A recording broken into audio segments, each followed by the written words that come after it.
ये है ब्रेजा गाड़ी। ब्रेजा में हम टाइमिंग कर रहे हैं। सबसे पहले यहाँ पे आपको सीधा करना होगा। ये टाइमिंग है, ये एडजस्टर है, ये आपका चेन है, टाइमिंग चेन। नीचे में बल्ब लगाना पड़ता है। ये देखिए लगा हुआ है बल्ब।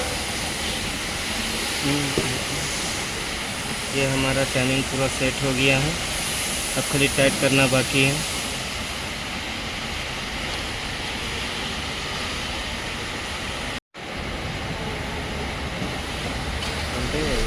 ये टाइमिंग चेन हो गया, ये टाइमिंग एडजस्टर हो गया, ये गाइड हो गया और ये पिनियन हो गया। ये तीर, ये बिंदु वाला देख रहे हैं ना यहाँ पे, ये टाइमिंग बाहर साइड होना चाहिए था।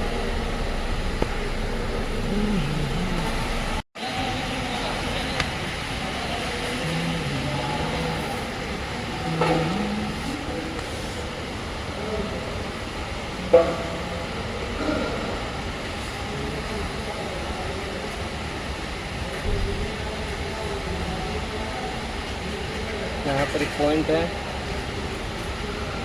ये एडजस्टर, पॉइंट ये तो जो टाइमिंग। है ना